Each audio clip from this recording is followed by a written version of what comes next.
Est-ce qu'on est live? On est live. Bonjour, bonjour, bonjour, bonjour, bonjour. Pro au boulot. Épisode combien?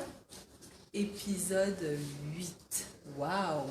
Ça fait déjà 8 semaines qu'on a repris les lives, semaine après semaine. Je suis donc invitée par les First Ladies à faire ce live. Un live qui est tout aussi instructif pour vous que pour moi, parce que avec vous, je revisite pas mal de thématiques que je développe moi-même au niveau du cabinet.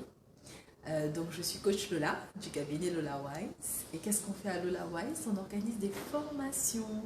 Et on organise ces formations avec qui? Avec des personnes comme toi, en entreprise ou même avec des individuels. Et là, actuellement, vous vous demandez, mais où est-ce qu'elle est? Apparemment, le décor a changé, on ne voit pas son tableau derrière, etc. Non, je suis à la CGC encore une fois.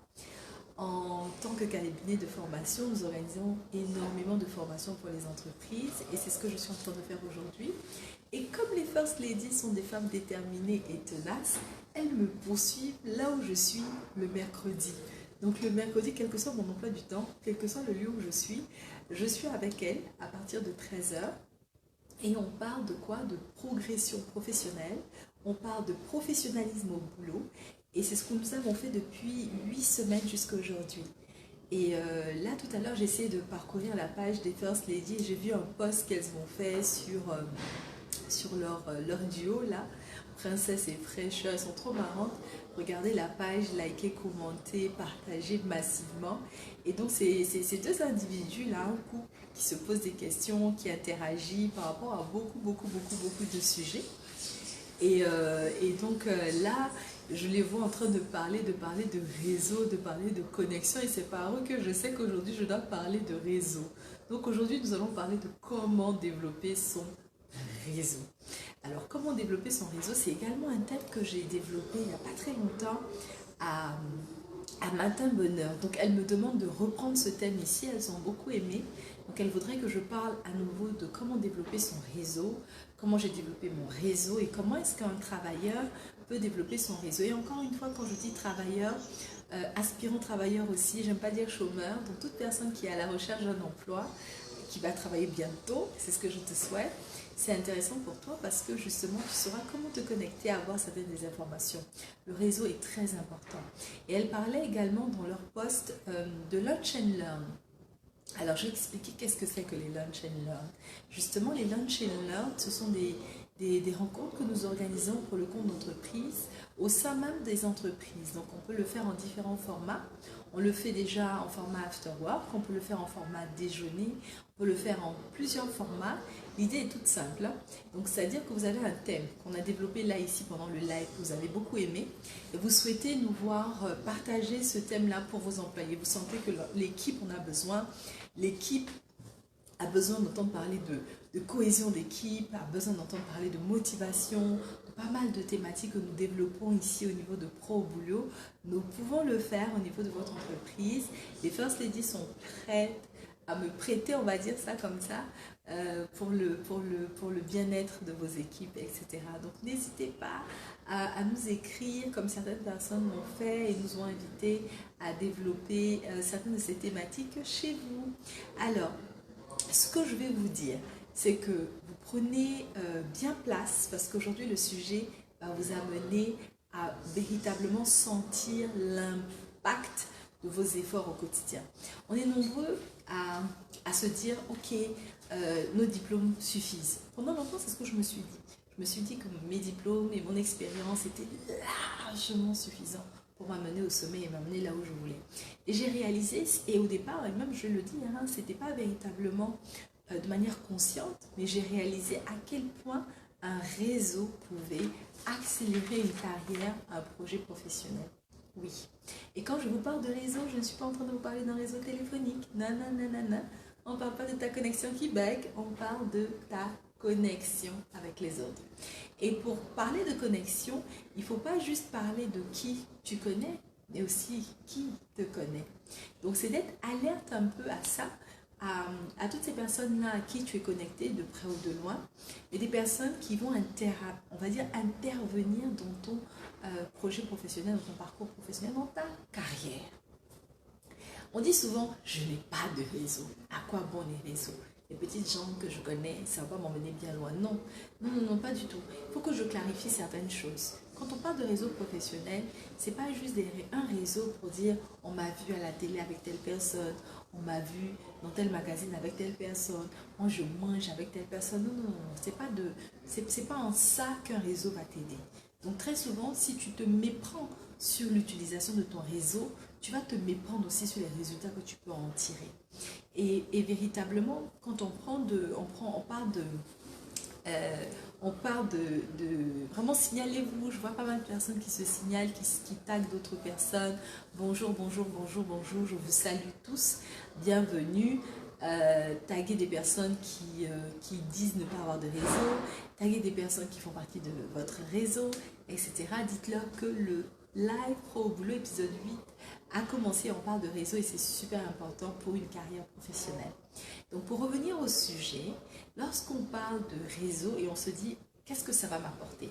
En réalité, le réseau va apporter énormément. Vous savez, parfois, lorsqu'on cherche du travail, on oublie que toutes les offres ne sont pas d'abord divulguées ouvertement à la population, dans le journal, etc. Beaucoup d'offres sont déjà présentées, on va dire, autour de nous, on va dire dans le silence, dans des réseaux, dans des cercles d'amis. Beaucoup de personnes, en fait, sont recrutées comme ça, avant même que l'offre ne soit présentée. Beaucoup de personnes découvrent, en fait, ont l'information avant la masse. Et pour ça, il faut faire partie du réseau. Donc, si tu ne sais pas que le réseau va également te donner des marchés, va te donner les bons fournisseurs, va te donner les bonnes connexions, va te faire gagner du temps, va te donner l'information en temps et en heure, vraiment, c'est que tu n'as pas encore commencé, c'est que tu as commencé. Le réseau est une clé du succès qu'il ne faut pas négliger. Alors vous me direz, ok, bon, quand tu as dit tout ça, le réseau c'est important, on a compris. Maintenant, comment tu fais? Comment est-ce que on fait une personne intéressée à développer son réseau peut procéder? Comment est-ce qu'elle commence? Comment est-ce qu'elle réussit? Comment est-ce qu'elle y arrive? Comment est-ce qu'elle a les bonnes personnes dans son réseau? Déjà, il faut comprendre que toute personne qui dit « je n'ai pas de réseau » est en train de mentir. Oui, parce que tu as un réseau, mais il est passif. Quand je dis tu as un réseau qui est passif, c'est qu'en réalité, tu connais des gens et tu as le sentiment que ces personnes ne suffisent pas pour t'emmener à ta destination. Mais en fait, toutes ces personnes-là, ces personnes que tu connais, toutes ces personnes que tu connaissent, ce sont des personnes qui sont susceptibles de t'ouvrir davantage de portes, qui sont susceptibles de booster ta carrière. Donc, le réseau ne se limite pas au premier niveau, c'est-à-dire le niveau direct, des personnes que tu connais vraiment, que tu vois vraiment, que tu fréquentes vraiment. Ça, c'est le premier niveau. Les personnes avec qui tu es très proche, que tu maîtrises, ça, c'est quoi? 2, 3, 4 personnes, des fois 10, 15 max. Mais après viendra toutes ces personnes que tu ne connais pas directement ou personnellement. Donc, il y aura toutes ces personnes que tu auras rencontrées à des salons, etc., etc. Ce sont des personnes que tu as rencontrées, mais si tu n'écris pas, tu n'envoies pas de mail, tu n'interagis pas avec la personne ne sera jamais dans ton réseau direct. On est d'accord? Moi, j'ai beaucoup intervenu dans certaines conférences, des événements pour les jeunes, etc., etc. Lorsque tu finis ton speech, toujours les gens viennent, waouh, c'était super, motivant, inspirant, etc. Mais combien d'entre eux m'utilisent au quotidien? Presque personne. Parce que, ah oui, coach, est-ce qu'on peut avoir ta carte? Les gens se battent. Quand tu pars avec 100 cartes, tu reviens, tu n'as plus une seule carte de visite. Mais en réalité, ils ne t'écrivent pas. Personne ne t'écrit. Personne ne t'écrit. Et pendant longtemps, je faisais ça également. Quand je partais aux événements, au salon, etc., je rencontrais des personnes qui m'inspiraient. Je prenais les cartes de visite, je rentrais chez moi. J'avais plein de cartes de visite de personnes à qui j'ai jamais écrit un seul mot. Ne serait-ce que de féliciter la personne pour son intervention, de parler de ce que la personne fait, etc. Ça te permet de te connecter avec la personne. Et c'est ce qu'il faut prendre en compte. Favoriser les échanges, favoriser les contacts pour amener votre réseau à se développer. Donc en réalité, comme je dis, il n'y a pas de personnes qui disent « j'ai pas de réseau ». Ça n'existe pas. Tu mens. Ton réseau est passif. Tu ne mènes aucune action pour permettre à ton réseau de se déployer, d'atteindre une certaine dimension, de faire pas mal de choses. Bon, vous voyez, les first lady, désolé, je vous reconnaissez. Moi, je fais plein de digressions. Si tu me suis, c'est que tu as vraiment envie de me suivre. Parce que je ne vais pas de toi donner. Je suis à la CGCI. Je suis en plein milieu de salles de formation avec des gens qui passent à gauche, à droite. Ils se demandent celle-là, qu'est-ce qu'elle fait devant son téléphone en train de parler toute seule. Vraiment, il n'y a que les first lady et le cabinet Lola Wise pour booker des choses pareilles. Bon, on va essayer de rester sérieuse et ne pas perdre sa crédibilité au milieu de toutes ces personnes-là. Donc, comme je disais, pour pouvoir développer ton réseau, 3 niveaux. Note bien, 3 niveaux. Niveau 1, tu dois identifier ton réseau. Qui tu connais, qui te connaît dans ce premier temps. Tu dois également voir plus ou moins tes contacts, pas seulement physiques, ce que tu connais en physique, mais également tout ton réseau au niveau digital. Parce qu'aujourd'hui, on est tous connectés sur les réseaux sociaux, etc. Que ce soit de LinkedIn, de Facebook, etc. On a une multitude de personnes qu'on connaît et ces personnes-là, très souvent, on les ignore. Tu connais la personne, mais tu n'en parles pas. Pour toi, c'est juste pour aller liker ses photos. Non, dans ton cadre professionnel, dans ton secteur d'activité, en fonction de ton business, de ton travail, tu peux t'amener à utiliser cette personne-là également. Donc, ce qu'il faut faire, c'est de t'assurer de vraiment faire l'état des lieux.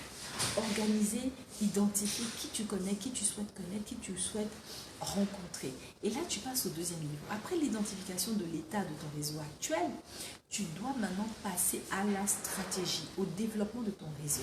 Développer son réseau, c'est également faire pas mal de choses. C'est d'abord déjà nettoyer ton personal branding, c'est-à-dire comment tu t'es présenté sur le digital. Parce que beaucoup de personnes, lorsque tu vas rencontrer une personne, je ne sais pas, à la CGC ou ailleurs, tu rencontres une personne comme ça, bonjour, etc. Je m'appelle un tel ou je m'appelle une telle. Qu'est-ce que tu vas faire? La première des choses, on va tous aller taper sur Google le nom de la personne. Donc, assure-toi que sur Google, tu as su te présenter de la meilleure manière. Tu me dis, mais moi, je ne me suis pas présentée sur Google, mais tout ce que tu auras publié va être enregistré, mémorisé, gardé, conservé, ancré, tapé sur ta peau, on va dire tatoué sur toi. Tu ne pourras pas t'en défaire. Donc, ce qu'il faut faire, c'est également chercher à vérifier ta réputation en ligne, essayer de la nettoyer au maximum et faire attention dorénavant. Dorénavant, assure-toi de publier et de poster que des choses utiles. Quand on parle de réseaux, ce sont des personnes qui sont censées t'aider ou que tu vas aider dans le cadre professionnel. On ne parle pas de réseau juste pour la balade. Là, véritablement, aujourd'hui, on parle au niveau professionnel. Comment est-ce que tu seras référencé parmi les meilleurs experts dans ton domaine? Comment tu seras recommandé dans ton secteur d'activité? C'est vraiment de ça qu'il s'agit. Donc, il faut que tu sois recommandable pour être recommandé. Donc, assure-toi que tu te présentes en fonction de ton expertise. Si tu te présentes pour ta tenue vestimentaire, c'est ah, regarde comment je me suis habillée aujourd'hui, ah, regarde ce que j'ai fait aujourd'hui comme on va dire comme manicure, des choses comme ça, tu ne seras pas référencé pour ce que tu sais faire.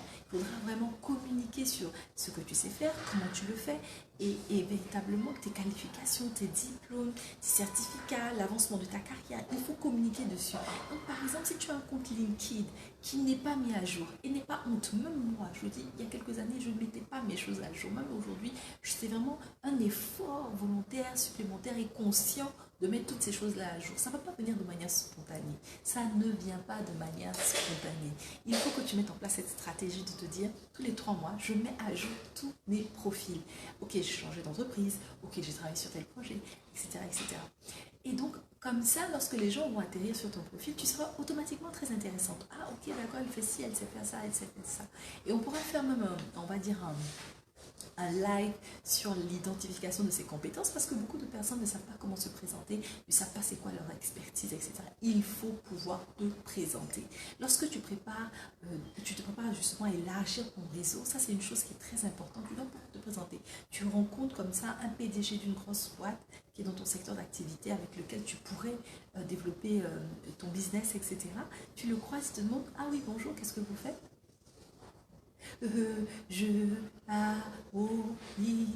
Tu trembles, c'est toi, c'est pas toi. Il faut pouvoir parler de soi. Parler de soi à la troisième personne, parler de soi à la première personne, parler de soi, quels que soient les environnements, parler de soi en 1 minute et ne pas devenir, comment on appelle ça, un blablateur à parler plein de choses et dire plein de choses qui n'ont pas de sens. Non, être percutant, à être direct, à dire des choses pertinentes, à se résumer, presque en mode storytelling, en vraiment 30 secondes, 60 secondes. Pour ça, il y a tellement d'experts en storytelling que tu peux voir ici à Abidjan qui vont t'aider. Je profite pour embrasser Franck Baillet, tous ces devanciers là du storytelling à Abidjan qui peuvent vous coacher, vous aider à véritablement être prêt tous les jours, à tout moment. Parce que c'est également ça. Comment tu te présentes? Comment est-ce que tu montes cette confiance en toi par rapport à ce que tu dis être ton expertise? Parce qu'à la fin de la journée, il faut comprendre une chose. Lorsque tu cherches à élargir ton réseau, c'est pas juste ce que je vais tirer des autres. Et là, je vous étonne parce que lorsque j'ai commencé, vous êtes dit, ah, il va me dire comment je vais faire pour amener tout le monde à mon service, à me servir, à servir mes intérêts. Pas du tout. C'est pas de ça qu'il s'agit.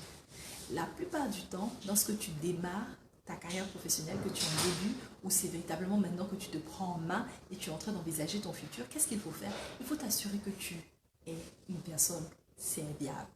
Oui. C'est toi qui vas rendre les services. C'est toi qui va aider les autres personnes avant de pouvoir demander quoi que ce soit. Et là, on est dans la troisième phase. L'entretien. L'entretien. Un réseau, ça s'entretient. On ne peut pas s'empirer, on dépose ça là. On entretient son réseau. Et comme on entretient son réseau, en rendant service. C'est-à-dire que quoi? La personne, au départ, n'a aucun intérêt à t'aider. Ça, il faut savoir. Sois sans délivrer. Si tu penses que les gens sont obligés de t'aider parce que tu les connais, parce qu'ils sont pour répertoire, tu vas les appeler 10 fois dans la journée. Je te donne ma carte de visite. Dès que tu t'en vas, tu prends ton téléphone, tu m'appelles. Je ne vais pas décrocher. J'ai quoi te dire? Tu as quoi m'apporter? Quand je dis ça, ce n'est pas moi par rapport à cette personne-là.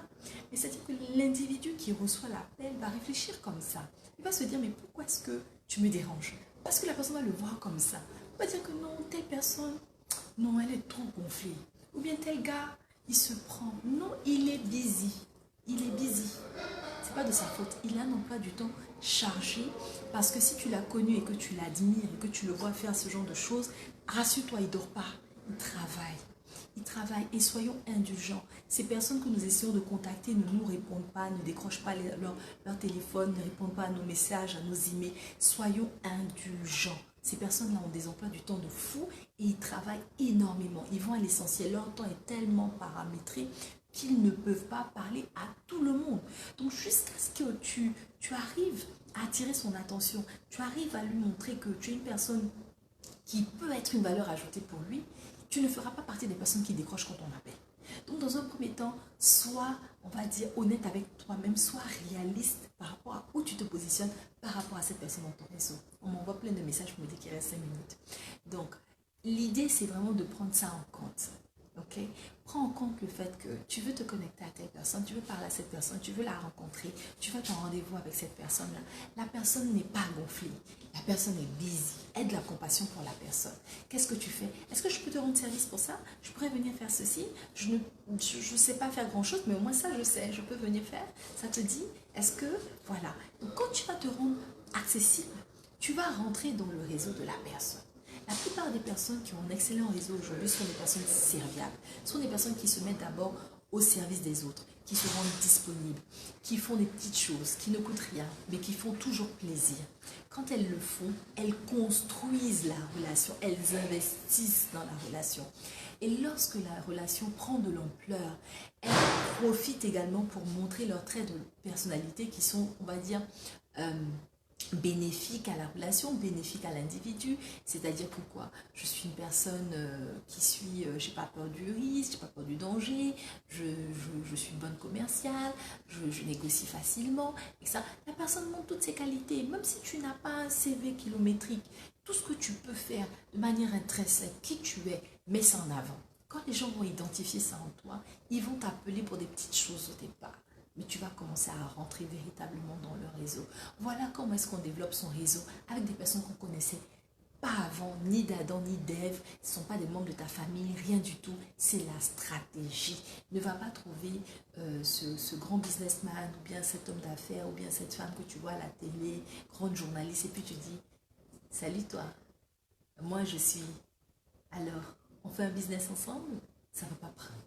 Donc, sois humble, soyons humbles, comprenons que lorsqu'on est en début de carrière, on a tout à prouver et chaque interaction doit être soignée, c'est-à-dire que ne va pas solliciter une personne juste pour lui dire, en fait, c'est-à-dire que j'ai déposé mon dossier dans ta société et puis c'était pour le stage là dont ils ont parlé et puis je voulais voir comment est-ce que tu pouvais m'aider. Attends, il a une pile comme ça de dossiers. Si tu es retenu, tu es retenu, tu n'es pas retenu, tu n'es pas retenu. On n'est pas obligé de solliciter les gens pour tout et rien à la fois. Donc, véritablement, on va dire, c'est presque comme s'il faut, on va dire, utiliser ces balles de manière très stratégique. Comme si c'était ta dernière cartouche. Tu gardes. C'est-à-dire, telle personne de ton réseau, tu gardes jusqu'au jour où, on va dire, la sollicitation aura du sens. Voilà. Donc, au-delà de ça, vraiment, je voudrais inviter toutes les personnes qui ont regardé ce live-là à nous faire des retours sur l'évolution de leur réseau. Comment est-ce qu'ils ont utilisé tous ces conseils qu'on vient de donner? Déjà, identifier son réseau. Actuellement, mettre en place une stratégie pour le développer. Et dans la stratégie pour développer son réseau, c'est pas juste emmener des demandes d'ajout sur les réseaux sociaux. Non, non, non, non, non. C'est également des rencontres en physique. Participer au salon, participer à des forums, soyez curieux, rentrer dans les milieux associatifs, etc. Faites tout ça. Mais dans votre stratégie, ne cherchez pas à intégrer un réseau pour intégrer un réseau. Si ma copine est dans tel réseau, je dois intégrer le réseau. Parce que ce réseau est en vogue, je dois intégrer le réseau. Il doit être véritablement stratégique par rapport à l'évolution de votre carrière. C'est-à-dire que si vous êtes dans un secteur d'activité, la pharmacie, avocat, tout ça, bref, vous avez toujours des associations, des cercles, des réseaux liés à ces corps de métier-là. Intégrer ces environnements-là, ça c'est bien. Ça c'est encore, on va dire, c'est le must pour votre parcours professionnel. Après, un truc qui n'a rien à voir avec ton business ou ce que tu es en train de faire, ton secteur d'activité, tu n'es pas obligé. Repose-toi. Repose-toi. Donc, et une stratégie, qu'elle soit conforme à là où tu vas être dans 5 ans, 10 ans, 15 ans. Identifie des personnes qui auront un rôle déterminant dans ton avancée, qui vont te donner des informations, qui vont te coacher, qui vont être des modèles, qui vont te référencer, qui vont te recommander. Identifie ce genre de personnes. Pas besoin de connaître tout le monde pour tout le monde. Il y a 24 heures dans une journée, tu n'as pas forcément le temps de les appeler après. Donc ça ne sert à rien parce qu'après coup, quand tu auras fini ta stratégie et que tu auras intégré ces personnes à ton réseau, il va falloir entretenir la relation. Il ne faut pas juste laisser les gens et puis c'est dans 2 ans, quand tu as quelque chose à leur demander. Allô? On se connaît, hein? Tu sais qu'on se connaît. Ça ne marche pas. Donc voilà, pensez à tout ça. Et à l'heure du digital, et ce sera mon dernier conseil, à l'heure du digital, on a tendance à se dire qu'on entretient suffisamment nos réseaux parce qu'on envoie 2-3 likes en passant quand on voit les posts de ces personnes-là qui appartiennent à notre réseau. Non, privilégions des rencontres en physique. Si vous avez la possibilité de multiplier certains rendez-vous physiques, faites-le.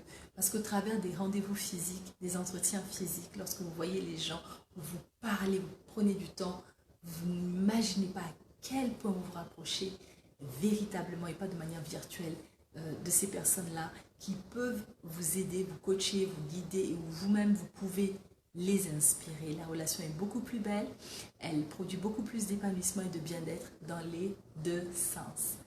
C'était moi depuis la CJOCI, ma formation reprend dans 15 minutes, il va falloir que je vous laisse, mais je vous envoie plein de bisous parce que je sais que vous allez partager massivement. Je vous retrouve la semaine prochaine avec un thème super giga intéressant. On aura un invité de marque, pas des moindres. On parlera de quoi? Stay tuned, on se voit mercredi prochain.